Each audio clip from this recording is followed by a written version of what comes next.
everybody! Oh my gosh, this is so fun! Okay, welcome to this lovely event today. My name's Kai. I'm a social media person here at Mysterious Galaxy, and today we're celebrating the release of Stephen Lloyd's book, Friend of the Devil. Look, I have it right here with me. So fun. A little bit about Stephen Lloyd is he's a TV producer and writer, best known as an executive producer of an award-winning show such as Modern Family and How I Met Your Mother. I bet some of you guys have watched that. I know I have. And so in conversation with Stephen today is Carter Bays, and he is the co-creator of Emmy-winning series How I Met Your Mother, and The Mutual Friend is his first novel.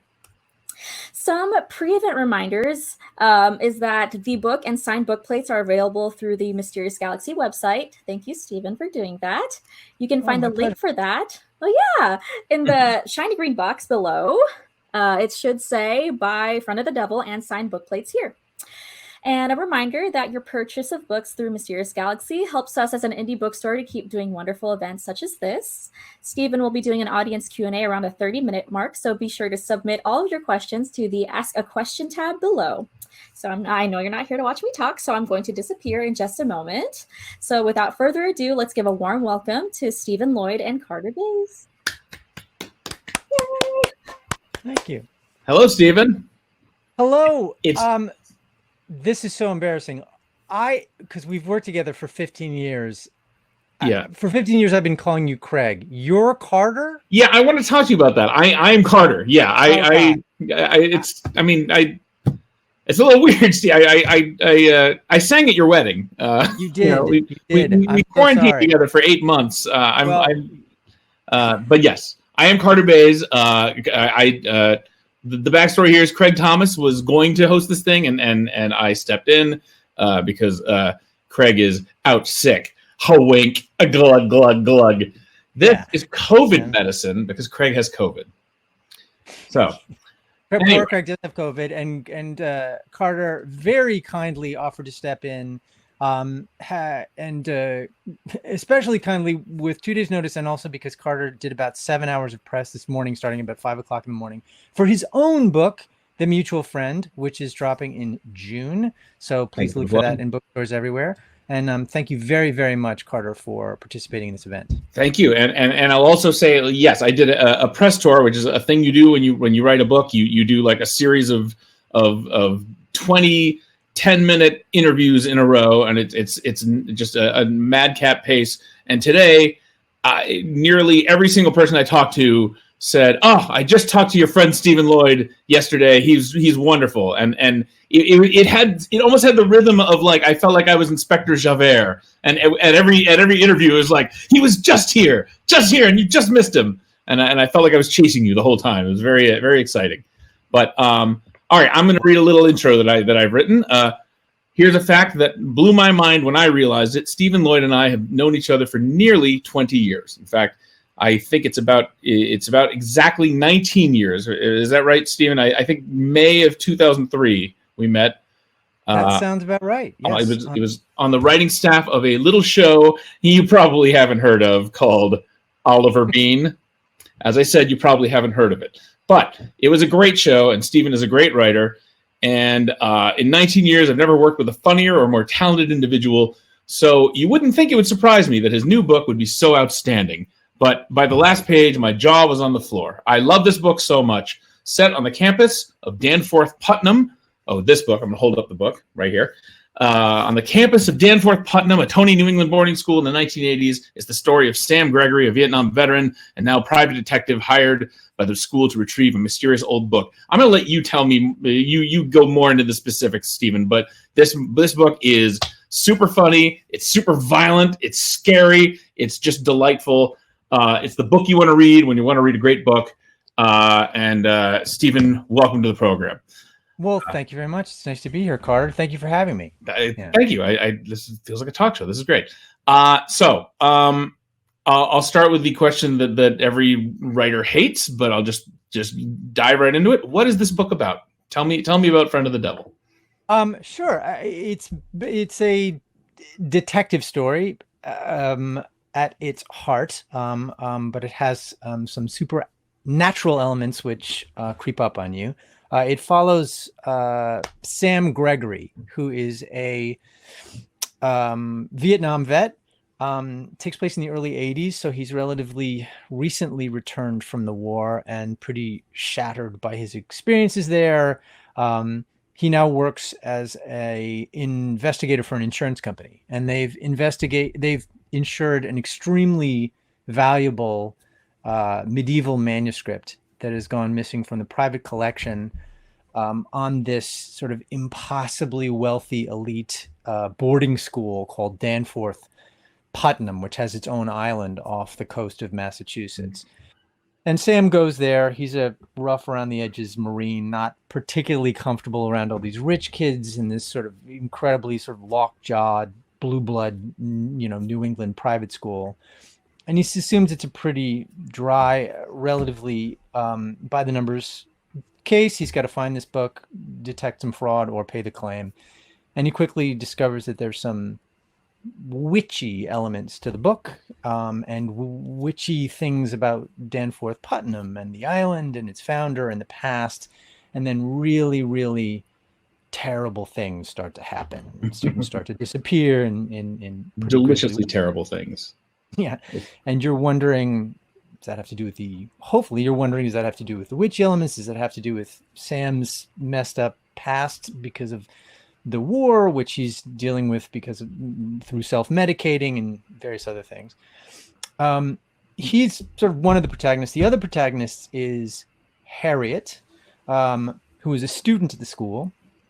She is head of the Dungeons and Dragons Club and the head of the Astronomy Club, and a bit of a nerd. She also suffers from epilepsy, for which she's teased in these super enlightened times of the 1980s. And she is incredibly sick of it, and sick of her friends being bullied, and sick of being bullied herself. And she's a very tenacious reporter for the school paper, known for writing just scathing reviews of the school plays that they put on, just savaging the student performers. So it has kind of a mean, does not suffer fools gladly sort of quality. And she pursues her own investigation for the school paper into bullying, trying to expose these jerks who have been bullying her and her friends with masks on. And in the course of her investigation, she starts to uncover some of these some supernatural elements as well, and some of the witchy past of Danforth Putnam. And eventually her investigation and Sam's intersect, and they form sort of an unlikely friendship, and it hopefully leads to what I hope is a very shocking twist at the end. Very shocking. I'm glad you brought that. I wasn't sure whether we talked twists, but like it's got an ending that I didn't see coming, and I usually see them coming, and I did not see this one coming. It was really and I'm curious about. I mean, without going into too much detail, like speaking of twists, like do you plan the twist from the beginning, or did you know that this twist was going to be like that? That's the ending that you're writing towards, or did you? That I knew. I did know.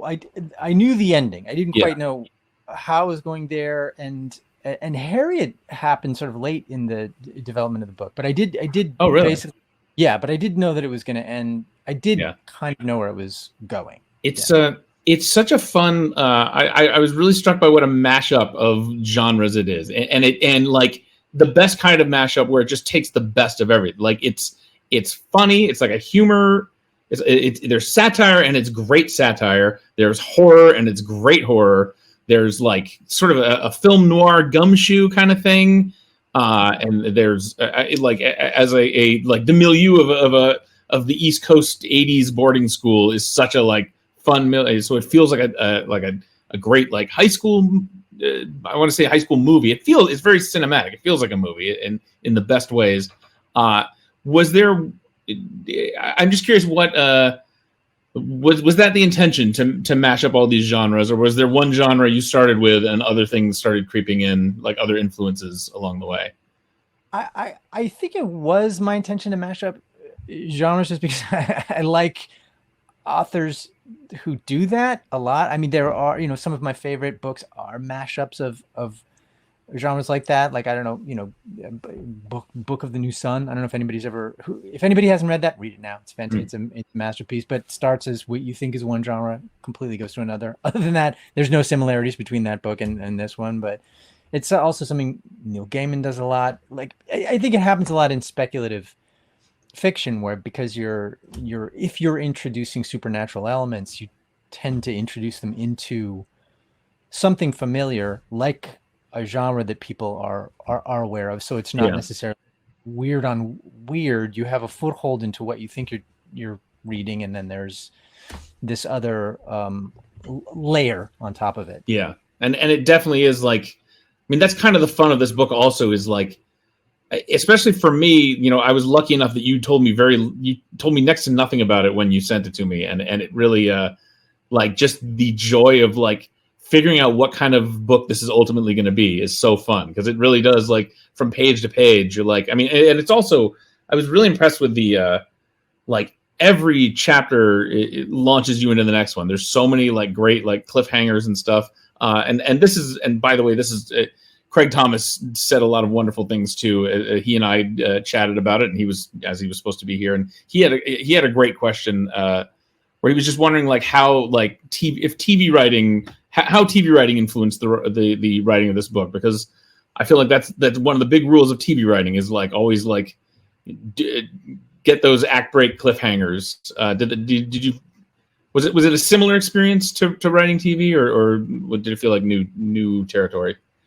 I think both. I think in the way that you're pointing out it did feel like TV writing, or at least I think I was bringing what we all learned as TV writers to it, in terms of pace, like you're saying, like, in TV writing, because you're cramming, especially on a show like How I Met Your Mother, where we were usually putting so much story into 22 minutes, you knew that things had to sort of keep moving. There was not room for a lot of like side trips, and there's no fat in this book. It's really in a great way. And so I think I definitely I tried to bring that sense of pace to the book, to too much of a degree, I think, at first. But my editor, Mark Tavani, who I loved and had a great relationship with, said, at a certain point, like, you can, open it up a little bit more, and you have that not only opportunity in a book, but also the obligation a little bit more. In a TV script, as we all know, the actors are doing a lot of the work in terms of filling out the character, and the visuals are there. When you're writing a script, you're writing a script for, scenery and actors and director that already exists. Mm-hmm. You have to fill that out a little bit more yourself in a book, which is fun. It gives you a chance to do some description, like, we all know, you don't get a chance to describe the crisp October day in a TV script. Yeah, that's true. Exterior New England day. That's what you get. Yeah. Whereas, you get a chance to do a little bit more of that in a book. So yeah. Did the character of Harriet come out of that process of expanding it? Yes. Okay. Originally it was kind of just a long short story that was about Sam, and it had a very different ending. And then a happy ending. In fact, it was just really which did not have a happy ending. But my editor said it's too short. It's you think you have to find a way to add 40,000 words, which I did not know how to do at first, because I thought it is a thriller. I want it to move. I didn't know how to do that without making sluggish. And my wife, Carrie, who is also a writer, said you might want to think about just adding a whole new character, which was a very great smart idea. And I did in Harriet, and that allowed me to have sort of a parallel investigation from the student side, and have it, intersect with Sam's, which I really feel like she's sort of the heart of the book. She absolutely is, and that was a great idea. Thank you, Carrie, because it really it's I mean, I never know how much to give away in these things, but I will say, like, it's fun because you immediately fall in love with Sam and Harriet, but they're kind of separate for the first part of the book, and you're kind of waiting for them to intersect. And then when they do, it's a great moment, and it's like a really you sort of know that they're there's something kindred in them, like as they're moving through the world, and it's fun seeing them eventually run into each other. And as far as like you've been a writer in television for many years, and I know how has this experience been different from writing for television, if you could tell people? Well, in the first place, I mean, as everybody, not everybody knows, or maybe everybody who's here knows, writing for television is a very collaborative experience, especially in sitcoms. Mhm. You're all breaking the story together under the guiding hand of a showrunner, like Mr. God damn it, are you Craig or I don't know. I don't even know anymore. I think Carter. Craig has Right. a beard, so that would make me Carter. But So Carter, who's guiding the discussion? But there's a whole bunch of you doing the outline or breaking the story. One person goes off the outline, then everybody weighs in on the outline. Then somebody goes off and writes a draft. Then everybody weighs in on the draft. Then you see the actors do it, and then everybody punches up the draft. So by the time it's done, whoever's name is on it, it's incredibly collaborative. Whereas writing a book, you're really kind of by yourself, which is good and bad. It's all on you, which is a little scary. yeah. But it's also freeing, obviously, and also you don't have any of the constraints. A sitcom script has to be a particular length. It has to serve particular characters. Mhm. It's a crossword puzzle in ways in which you have to sort of. Whereas a book, you can kind of go any direction. You're not worried about how expensive a set is or anything like that, and you can also get internal with characters, deal with things like symbolism and imagery and description and all these other things that are just not in a script. So I would say in that way it is different. The way it's similar is obviously you still have to think about character and drive and plot and conflict and dialogue. So there are a lot of crossovers, but those are the differences. Yeah, that's and it's lonelier, I think, writing a novel. But like, I agree with you. But yeah, it's nice being able to delve into that stuff more and yeah, and sort of I love the way you kind of peek under the hood of characters as they come in and out of the story. Like there's some great like little backstories for each of the characters. Actually, I wanted to ask you, as far as like your writing process, like did you how do you go? Like, can you just take me through what your process is in terms of like what's an average day writing for you? Do you did you do like like a word quota every day or something or? Not really. I pretty much just sort of sat down and said, well, I've got this time to work, and I'm just going to sit there and look at it. One thing I did do, which and we may have talked about this, is I don't know if anybody Stephen King has a book on writing, which is fantastic if you haven't. Great book. Yeah. Because I'm here to actually sell Stephen King's books. He needs my help doing that. But he has a great book on writing, and one thing he said, which really surprised me, among the two things he said, which I love, one is he said adverbs are not your friend, which I love. It is true. Yeah. And the other is he doesn't outline, which shocked me. Really? He said he tried it once, and it really makes things kind of mechanical. And he said, if I can't surprise myself, I can't surprise the audience. Yeah. And I thought, oh, that's a really, really interesting way to look at writing. And I tried to make that part of my process with this. Now, wow. It was really interesting. I thought it was really interesting. Now, it was a little easier for me because I did kind of know where it was going, and I had a kind of a clear picture.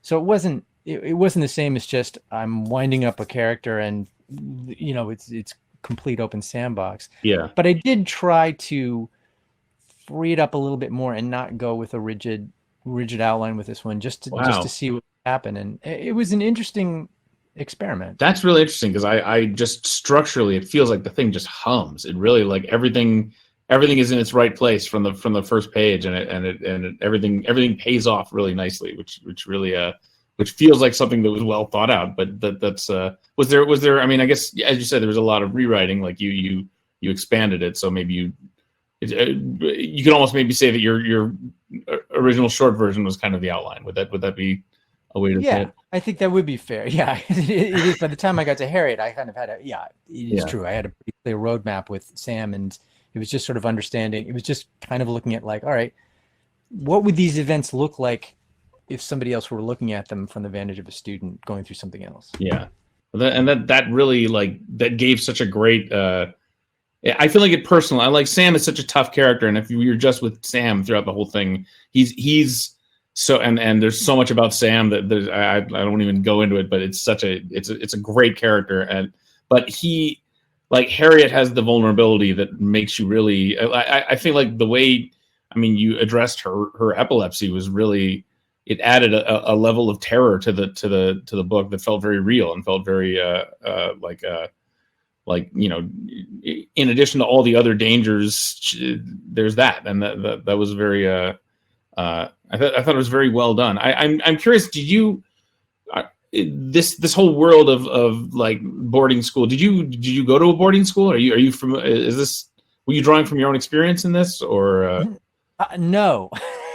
I went to a big public school, but a lot of my friends in college did go to these boarding schools and had stories about them, and they always, especially now that I'm older and I have a 9 and a 10-year-old, and I'm thinking about how that, man, high school's not that far away. Like, what a jungle it is. Yeah. And especially, you know, high schools, as everybody remembers, is so, you know, so much crazy things happen because everybody's approaching their, you know, you've got human beings who are barely more than children mentally and emotionally, but some of them can bench press 200 pounds and are all, you know, and you imagine a boarding school, them all going through that with no parents around, especially on an island. It to me has a sort of inherent Lord of the Flies quality, which I thought was sort of, you know, which I always thought would make for an interesting setting for a murder mystery.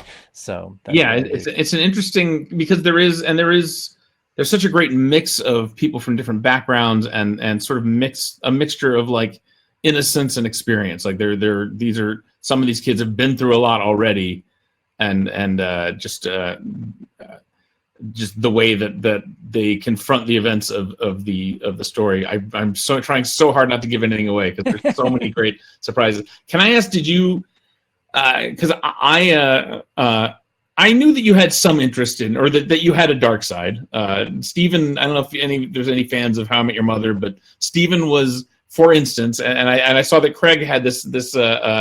I picked out this detail too. Stephen is the person who pitched the idea that Ted Mosby, the architect character on our show, gets hired by someone to build a murder house, which we I think he just pitched it as Ted builds a murder house, and we were like, what does that mean, Stephen? And then he took us through beat by beat. Well, it would be a house where the basement is specially decked out so that he can do graphic, horrible mutilations and tortures.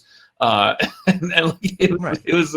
was just a little peek into Stephen's dark imagination. But it's a big job. He's a young architect. He's like, just, you know. Yeah. He's trying to fit it in such a way that, like, maybe it's not a murder house. Well, that was what was great about it. Yeah, he had the dilemma because it was a great opportunity. It'd be fantastic for my resume. I mean, you know, I'm just trying to ignore what is clearly a murder house. Yeah, there was only like a 90% likelihood that it was actually a murder house. So it was still kind of like unsure. Did you scare yourself while you were writing this? Like, a lot of this stuff is like genuinely like beyond like the jokey How I Met Your Mother scary. Like, a lot of this is genuinely scary. I found some of these scenes like really like, ooh, like gave me the chills in a fantastic way. But do you scare yourself when you write this stuff? Is it? I get probably. I mean, I mean, there were certain moments where I was like, "Ooh, that's pretty gross." I mean, maybe I went too far there. I don't know, but you know, I tried to make it a little scary. I wanted it to be on the line of like scary, but not so gross that it's just off-putting. So hopefully the gore is restrained enough that it's just scary and not just gross. That was Yeah. basically what. Yeah, and yeah, it is. I think it is that there are some crazy deaths in this. It's just such a fun like how do you know who's gonna get it and who's not? Like the body counts. It's a pretty good body count. Do you like when you're writing a character? Are you like, because some of them don't get it in the end, but like a lot of them. How do you decide? Like who gets the action, who doesn't? Yeah, I mean, yeah. Well, in this particular book, there is a formula for who gets and who doesn't, but I can't actually say what it is without Obviously. giving. Yeah, but there is. Yeah, but you do. There. It's not just mayhem. I mean, there is. This is true. Yes, you do make a good point. There is. Yeah, and that's part of that is as we learn more about why these things are happening, you sort of find that out. But yeah, it's very clever the way some of these people kick it. It's very. Let me see. I'm going to look over some of my questions here. Here's a question. What made you decide fiction after such a successful career in television? It just seemed fun. I mean, I think I was just going home in the evenings and writing it because I had an idea for something and I wanted to take a crack at it. I didn't know if I could do it, and it just seemed, fun. And I really just started it, I think, as an exercise to see, what it would be like. And I found that I just really enjoyed it. So I just sort of, kept at it. But I did not start thinking it all the way through, really. I didn't think like, oh, I'm going to sit down and write a book and have it published. It was really just sort of kind of just playing with this character and seeing if I could turn it into something, and just finding that I really enjoyed the process. Yeah. How can I ask how long you've been working on it? 3 weeks. It came really fast. Wow, that's amazing. I feel like you were talking about it longer ago than that, but that's great. No, I think I probably was working on the bulk of the first Sam story. I think I wrote over a hiatus. Mostly it was probably I would say 4 to 6 months, and the same for Harriet. I think that was about 4 months, and then they were polishing after that. So altogether, it took place over a long period of time, but in terms of the actual chunks of time, somewhere between 8 months to a year, I would say. Wow, it's I mean and to its credit, it reads so quickly. It just like flies. So it's such a great just a really fun read. And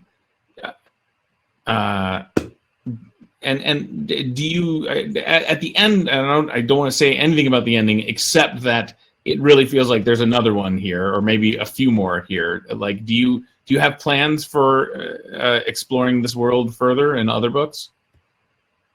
Yeah, I mean, I'd love to. In fact, that was something that I talked to my editor about when I first gave him the short story, which he was kind enough to entertain the idea of expanding into a novel. He said, I think the ending really was different in such a way that it sort of kind of put the kibosh on any kind of future development. And he said, I think there's an opportunity here to open up the ending so that you could go forward. This is an interesting enough character that you might want to explore the idea of serializing it. And so it was actually, it ends in such a way now that there is sort of I hope, an intriguing enough mystery that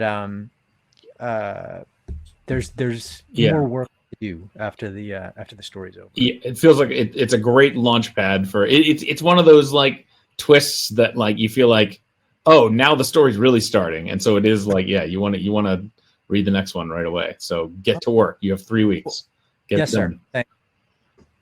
Should we? I see it's 7:30. Should we take some questions now? Sure. Okay, so I'm clicking on the thing here. Okay. So first question. This comes from Ellie. She asks, "How long did it take you to write the novel?" Wait, you just answered that. And how long did you have the idea? I don't know if you said that. Did you say how long you had the idea? I honestly don't remember when I started working on it. I think I remember listening to Rufus Wainwright's Evil Angel. So I don't know when that came out, but it was not before that. So but I would say it's been at least, I mean, I think I just started working on it, probably 6 years ago. Oh, wow. That sounds about right to me. Yeah. It feels like, and I mean, it does feel like it's something that's like, even if you wrote it quickly, like it feels so fully formed. There's a lot of, nothing is by accident in a really delightful way that it feels like it had some time cooking. To percolate. Oh, yeah. Well, thank you very much. And I didn't mention, like, I love the way that the title, Friend of the Devil, which is a great song by the Grateful Dead, but it also, like, it takes on different meanings depending on where you are in the book, and it's sort of it's again, nothing is by accident, and everything has sort of multiple interpretations and readings, which I really love. Well, thank you. I love the title, and I'm embarrassed to admit that I did not think of it. Wow.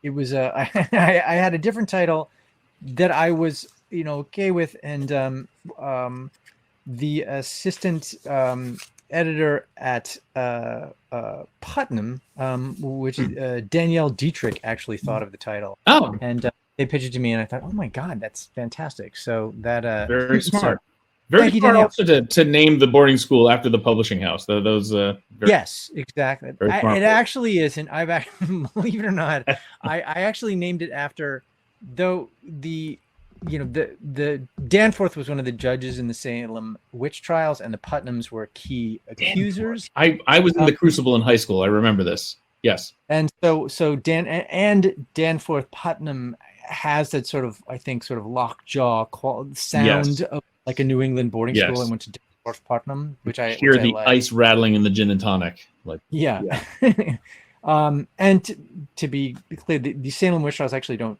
take place in this book. Another set of fictional trials take place on this fictional island that are referred to in the in the 1600s. And I love the fictional island aspect, because Massachusetts is just lousy with all these little islands off the coast that, like, some of them are like owned by one family, and like it's a great milieu, and the I mean, New England is so freaking spooky. It's all just right. Thank you. I'm going to keep going here. So Mysterious Galaxy Bookstore asks, love that you also do TV writing. How would you adapt the book into a show if you were to turn it into one? And what changes would you make to fit it for a TV setting? They are not allowed to change a word. I am sick of those Hollywood producers. Just thinking they know everything. How would I adapt it? I mean, I think it actually would fit. I mean, what? I mean, it. Do you think a TV show, or a movie?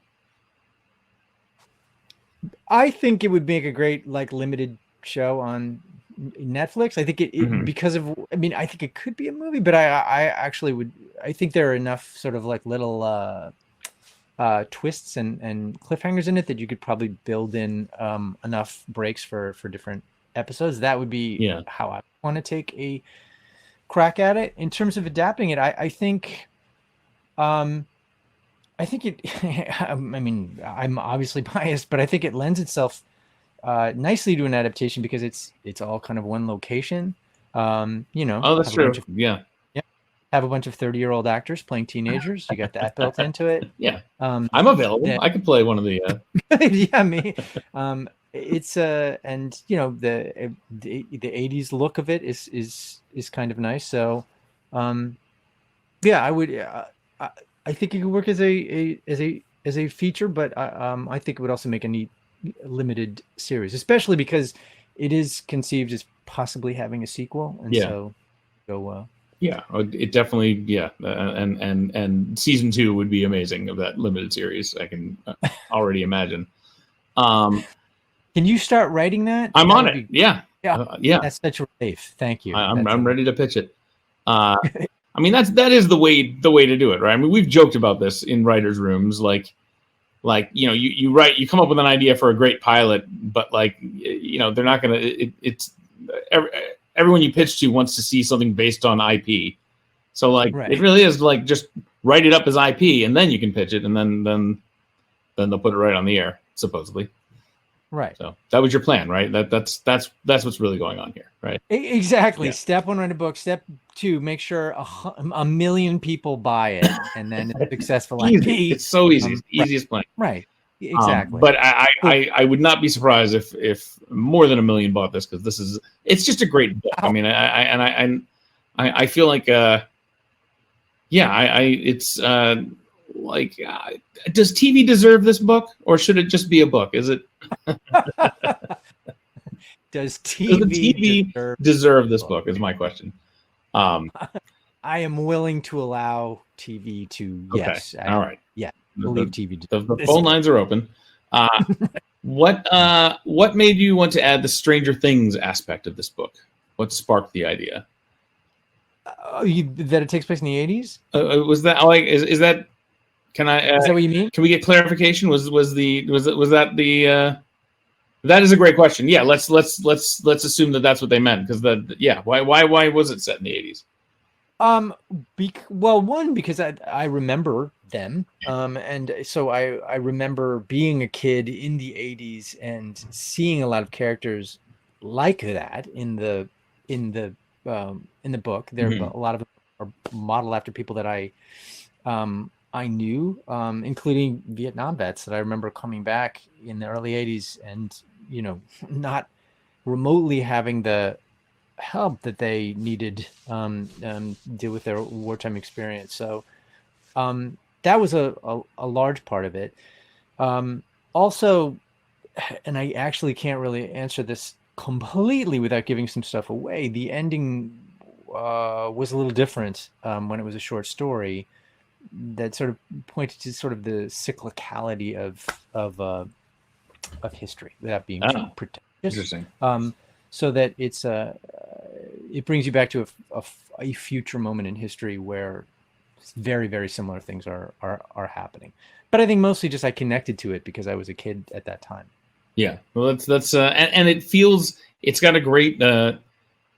It's sort of like Stranger Things. It gives you the nostalgia of the 80s, but there's also like, I feel like there are things from the 80s that like genres that you capture. Like there's a whole kind of Indiana Jones element to this that's really fun. That sort of without giving too much away, there's and I remember this from my college, and I guess a lot of schools have this. There's tunnels underneath the school, and some great adventures happen there, which is I mean it really it tickles the imagination thinking about like just these tunnels underground. It adds this whole level of creepiness and of adventure. Is there a reason you chose a high school setting? I mean I think, well, we mostly for the reasons that I was sort of touching on before, that it always seemed like such a fraught environment for me, that it's such a tense time. Kids are going through such incredible changes, and everybody I know, I mean, I had a relatively easy go of it in high school, and I still think it is one of the craziest places on earth when I think back of like, oh my God, the stuff that happened that I thought I was prepared for, or that my friends thought I was prepared for, and you're like, they're children going through this kind of stuff. Yeah. And it just seemed, then putting it on an island in a boarding school when there's really no parents around and the safeties are off, seemed like it creates an environment that's sort of fraught and, potential for real, mayhem. It just makes it, a little bit scarier to me. That's all. And it's so funny how that is, because you do like, I mean, I remember being in high school and feeling like I was an adult and feeling like I could handle like, running around in the woods or whatever it was we would do, and like, yeah, and if my kids did that, I'd be horrified. So like, right. Yeah, I know. I don't. Yeah, I lie awake at night thinking, "Oh my God, my kids are going to be in high school." I know. It's just Please it's don't do the sneaking up. things that I Our did. kids And are I about was the same age. well, And yeah. yeah. This is also from Mysterious Galaxy. Who would you cast as your main character if this were turned into a show? That's a fun one. Sam's a great character. I mean, Sam and Harriet are the main characters. Fine, I'll do it. I knew it. I knew it. That's what this is about. That's a great question. I don't know. Like Sam is Sam. Can I pitch on it? Sure. Oh shoot, I don't remember the actor's name, but he's We're gonna so need that. great. He's the guy. I don't know. Do you know the show Mindhunter? Did you watch Mindhunter? Oh yeah, I think I know who you're talking about. That was based on the it's the Hannibal, right?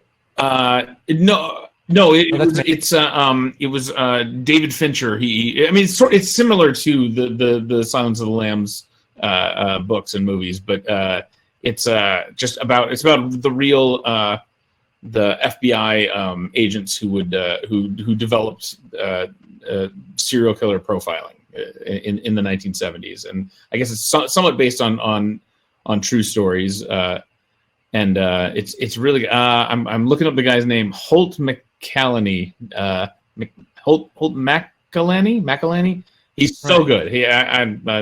This means nothing to you if you haven't seen it, but if you have seen it, if anyone out listening to this right now has seen it, it's like he's just got this like grizzled, seen it all toughness, but there's like a bit of there's a twinkle to it too. That's really what I liked about Sam. Sam is like a classic.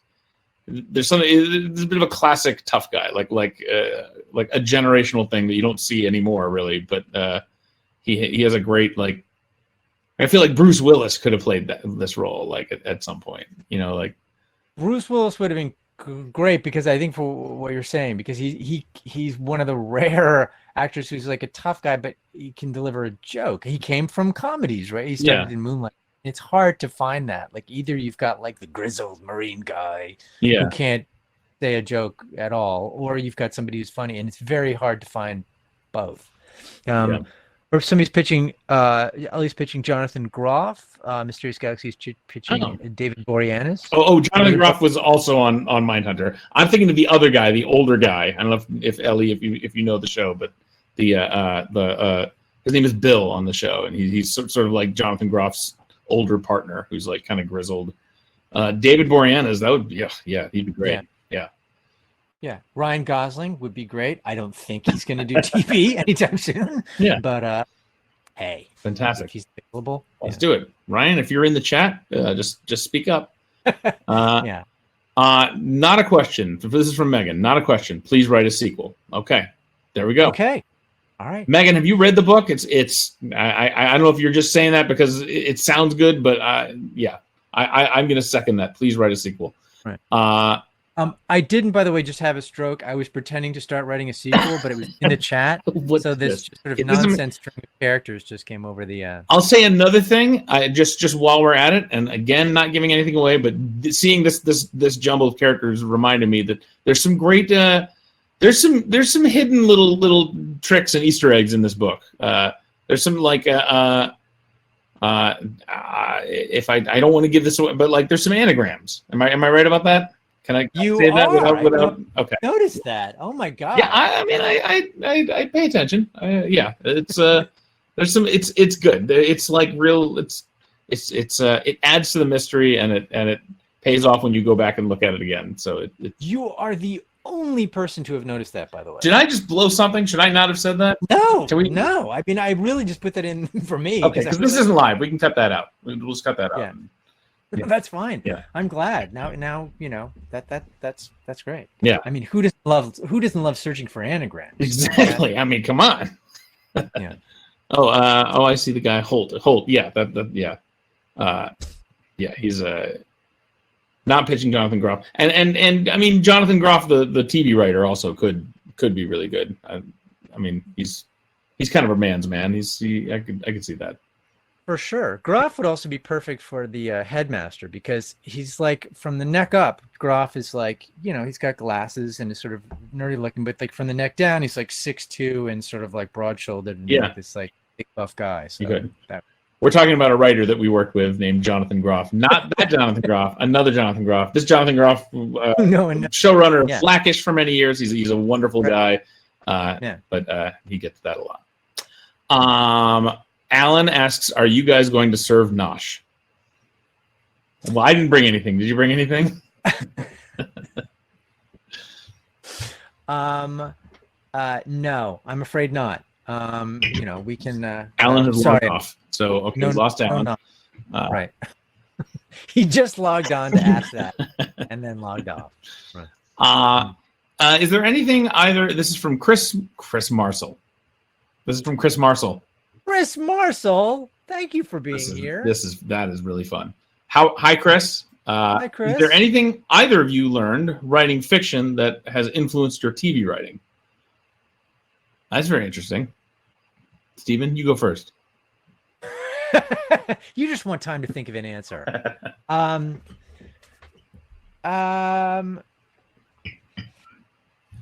don't know. I mean, that's hard to say. It's funny. I can think of the ways that working on TV scripts has influenced writing novels, but I can't really think of it the other way. I feel like I don't feel like I'm qualified really to say that because I've only written one book. So I think I'd have to write a few more before I tackle that. So at the moment, not really. Sorry. Yeah. What about you? Now you're on the spot. I'm kind of the same way. I feel like and by the way, Chris Marcel is a wonderful television writer himself who has written on many, many, many shows, including How I Met Your Mother. So hello, Chris. That's why we were commenting on How I Chris Met Your Mother. Very cool to hear from you, Chris. I feel like this is I hope my TV agents aren't listening to this, but I just feel like I learned how much I love writing fiction and love it more than writing television. Like I really, it's really, I mean, it's lonely. It's lonely, and that's definitely you don't the snacks aren't as good. That's true. And writing for television, I mean, just the camaraderie of being in a room. There's nothing better than that. And that is, especially when you're in a really funny room with people who are all funnier than you are. It just sharpens your game, and it's like going to work at a cocktail party. I keep saying, and that is fun about writing for television. But yeah, I don't know. I don't know if you had the same experience, but I felt like it's just in terms of like the economy of like getting the story out of your brain and into someone else's brain. Fiction is really it's such a straight line. It feels it's a very like clear way to just like tell your story and get it out in the world without having to like shoot it and convince someone to put it on TV. Yeah, I mean, I think it's certainly. I mean, it's exactly what you said. The nice thing about TV is there is, especially if you're in a nice, room, and I've had the pleasure of working with incredibly talented writers like Carter and Chris Marcel. You're spending all day with other writers talking about writing, so that really hones your craft in very specific when you're talking about things like character and plot and drive and all those other things. Mm-hmm. So I found that enormously helpful to bring to novel writing. But yeah, as you point out, novel writing is also, it does not have the same pressures that TV is. You're not sweating it like I got a week to put this in, and then I'm gonna go to a table read, and I'm gonna just be hearing blood pounding in my ears for half an hour, hoping that the table read goes well. Yeah, and everything else, it's that comes later when you're writing a book, when you're doing publicity. But it's but at the when you're sitting down at the typewriter, it's though it can be lonely, it is there's a great freedom to writing a book that you just don't enjoy when you're writing a TV show. Yeah. You just said typewriter. Was that just a turn of phrase, or do you use a typewriter? Is that? I did say typewriter. No, I do actually write it. I do. Yeah, I actually use a computer. Okay. But I'm a typewriter guy. I love typewriters. So that would. You're kidding. Oh my God. You really write at a typewriter? I don't know. What do you think? Oh my God! Yeah, look Not at even that. electric. That is an It's Imperial manual. Good Companion. It's got the, I don't know if you see that right there. That is the Royal Warrant, which means that this is approved for use by the Queen if she ever wanted to type something. So the Royal Warrant. And if you Has ever that see a ever- Royal Warrant on something, that means yeah, it's just it's the best. This thing is, Has that ever come up? Has she ever been over and like needed to like write a thank you note or something like that? yeah, now and then, yeah, we just, well, or sometimes we just do some free verse. We just sort of like bang out just That's improvise things. And this particular this is like from the 1930s. It's I think it might have been like in like, I'm going to say it was probably in Winston Churchill's war room. I'm just going to say that. I don't know that for sure, but it's it adds to the provenance, and it's for sale. If anyone wants to buy it, it's $100,000. So no. It's a bargain. Yeah. Yeah. Let's see. Let's keep going here. Andrew F says, "I'm looking forward to the sequel. When can I expect it?" Okay. I'll ask it again. When's the sequel coming out? We've asked you've answered this 3 times, but answer it again. When is the sequel coming out? I want to say Monday. Monday. But I do have to start working on it. Ask like 1,000 of your friends to buy the book in all of its available formats, and then I think Putnam will be very eager for me to write a fastest way you get a sequel. That's your straightest line to getting a sequel is get your friends to buy this book. And I will get right on it. And I would sincerely love to write a sequel, because I had a blast writing this one, and I would and even if they're not asking for it, I may just for me write another. I'll read it. Send it to me. Thanks. It feels like you had a blast writing it. That's what's I want to make sure to hit that point. This is one of those books that you just feel the author having as much fun writing it as you are reading it, which is like a really makes it just so enjoyable. And I meant to ask, like, in terms of like, okay, and now we talked about like mashing up genres, but like specifically the comedy and the terror, like how did you modulate? Like, were there moments where, okay, this is too scary, got to add some jokes, or was it something that you just kind of felt out, or did you have a strategy with it?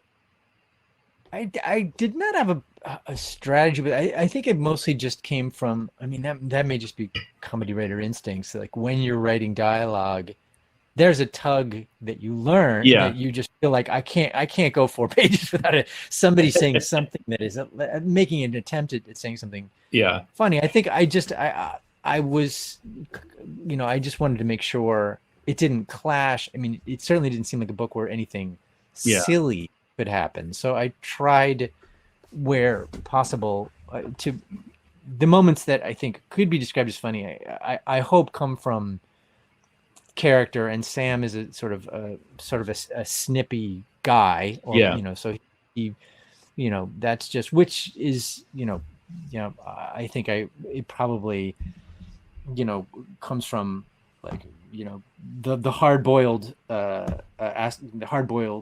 detective fiction genre. Philip Marlowe is always like cracking wise at bad guys who are about to beat the crap out of him and stuff. It's got that feeling.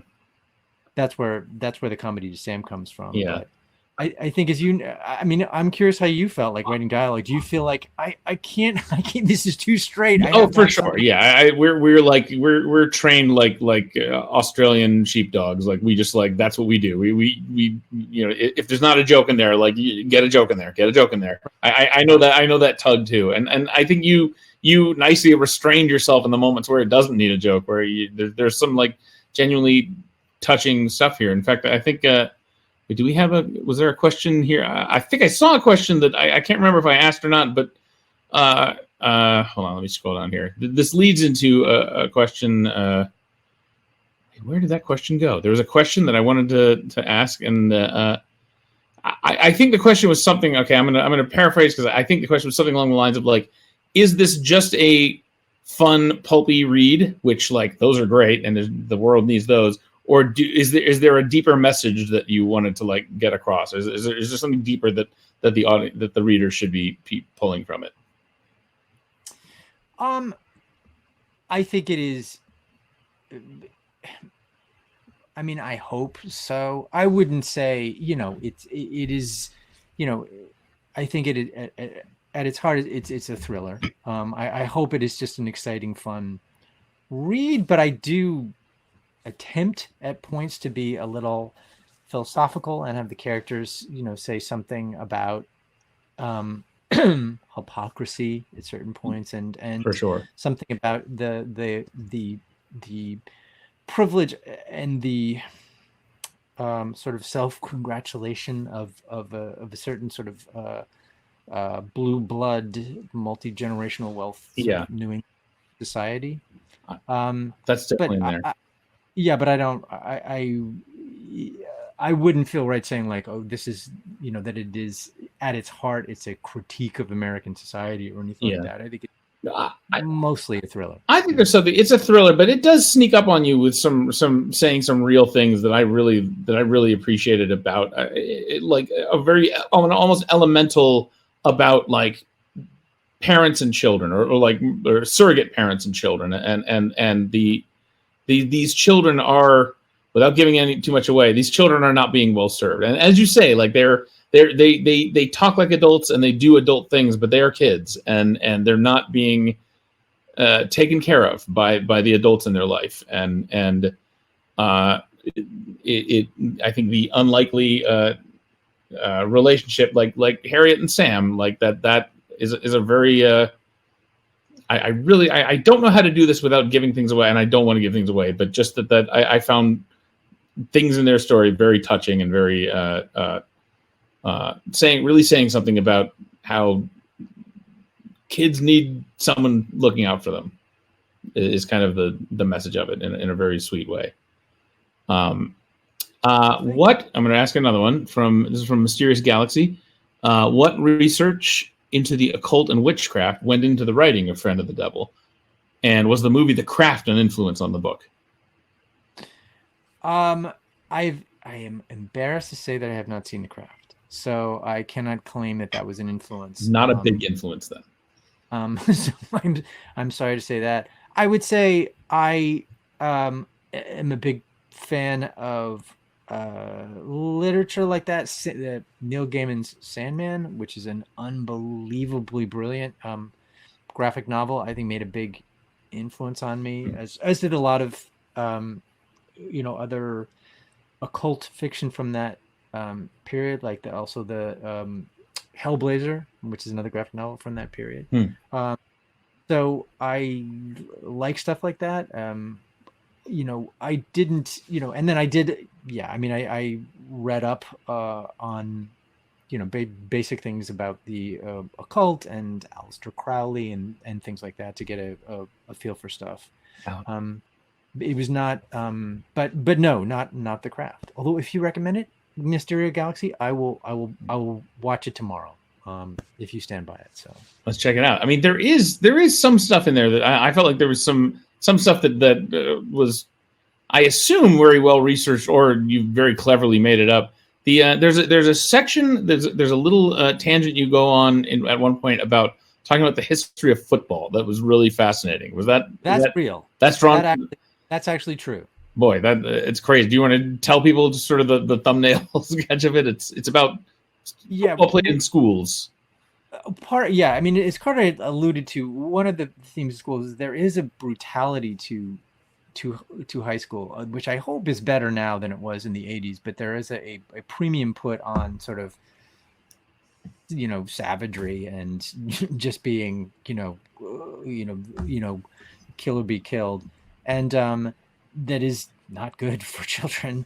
And one of the places that manifests itself is sort of football culture and the idolizing of football culture, which was way worse 100 years ago. And one of the characters is doing some research in that. When football first started, I think it was like 1905. It was something like that. This is before where there was a professional league, so it was just a student sport. 19 students died in 1 year. Jesus. 19 got killed playing football in one season. Oh my God. And it was so, and over 100 were critically injured, to the point where Teddy Roosevelt, not known for being a cuddly guy came out and said, please make this sport less Yeah. violent. It's like we shouldn't be killing this many children for a sport. What? He's like riding a bull as he's saying this. Like, Yes, you guys exactly. are too dangerous. Right. That's wow. And that works. It works as a great metaphor for what you're saying in the book. That it is like it's children in danger and parents not looking out for them. Hi, Kai. Hi, Kai. Hi. I love watching you two talk. I wish I didn't have to end this. This was so fun. Thank you so much. This was such a delight. And was Carter, also again, fun. thank you so much for stepping in and doing this. This is you are such a champ. As I hope I mentioned before, and not everybody was here before. Carter stepped in at the last minute because Craig Thomas, who was going to do this, got COVID, and Carter stepped in at the last minute to do this. He was up at about 4:30 this morning and did 7 hours of interviews for his own book, The Mutual Friend, which comes out next month, available in bookstores everywhere. Oh. And so it is, so thank you very much, Carter. It was my pleasure. Can we do one last question? Because I see there's a question here from a at user A6E74630. It goes by the name of Pam Fryman. Pam asks, any chance the two of you will write a novel together? What do you think, Stephen? Very well. Yeah, I would say, gosh, if there were just like a fantastic director, that's what it would take. Is a great who director. who were going to commit to direct the TV or movie version of it. If we could get, say, like a Pam Fryman. Oh my gosh. I mean, no, not Pam Fryman. That's shooting. If there's anyone listening to this right now who doesn't know the name Pam Fryman, shame on you, because we are in the presence of greatness right now. Pam Fryman is a legendary director in television, and Carter and I had the tremendous privilege of working with her for many years on How I Met Your Mother and other shows. And I'm blushing that she took the time to actually come to this event. We are in the presence of royalty. So yes, Pam, for joining. Very much so. Can I also, last thing, I see in the chat here something from CFL, who's saying do it, guys, and she's pitching Mutual Friend of the Devil, which it writes itself. So perfect. On board. The Mutual Friend of the Devil. Let's bring back Mad TV and let's make it. Yes. Perfect. This was such a lovely event, you guys. Like I said, I could watch you two talk forever. Oh, well, we would, as we probably did. So, yeah. This was great fun. This is a lot of fun. Thank you so much for having us. And thank you two for being here. Before we go, though, can you let us know where to find you on social media? Yes, I am not a big social media user, but I can be found at The Real Spiny Norman. That's my handle on Instagram, which is my only social media platform. This, by the way, is my book for those of you who don't know, and I'm The Friend of the Devil. It is available in bookstores everywhere now. From Putnam, which is an imprint of Penguin Randoms. But yes, my social media handle, which is the question you asked, is The Real Spiny Norman at Instagram. Carter? Who's Spiny Norman, or who's the fake Spiny Norman? Is there another Spiny Norman? Spiny Norman angry right now, like he's just shaking his fist, like, how'd you get Spiny Norman, because I am 200 years old, is a very, very fresh Monty Python reference. Spiny Norman is a giant hedgehog who terrorizes the dreams of one of the Dinsdale brothers. Of course. And I just wanted it to be Spiny Norman, but that was taken. So I had to go with the real. That was taken. I love that. God bless the internet, but that's taken. That's like someone else got to that. Yeah, so I had to go with the real. That's the internet in a nutshell. And Carter? And I'm on Twitter at Carter Bays, and I'm on Instagram at Carter L Bays, because some other Carter Bays showed up and got at Carter Bays on Instagram, and I'm gonna catch that person when I find them. But yeah, Carter L Bays. So that's where I am. Awesome. Okay, well, now that you have that, thank you so much, both of you, again. And thank you for the audience for being such a good audience and being so interactive in the chat and asking great questions. And yes, thank you, audience. yeah. And remember that the link down there is in the green box below. Buy Friend of the Devil and sign book plates here. Oh my gosh. Get this book, guys. It's so good. Like, seriously, I don't know if I've said enough, but it's great. You're going to love it. I'm buying my copy, so one of the sales will be me. Can you personalize it? Can we sign can we tell you what to write on the signed book plate? Well, I've already mailed mine in. Oh, you've done it. Okay, never mind. Sorry. But for you guys, I mean, yeah, anybody who wants me to can just message me and I will send you whatever you want. Absolutely. Okay. Your own book plate. Pictures. You'll send us pictures. You'll send us anything. Food. With the guy who wanted Nosh, you can get some food. Food. Yeah, right, Alan. I gotta send Alan. Yeah. Okay. Very cool. Thank you both again, and have a great night, everyone, or day wherever you are. Okay. All right. Thanks, everybody. Thank you all for coming so much. That's so kind of you. I really appreciate it. And thank you, Kai, and thank you, Carter, so much. Of course. Thank you both.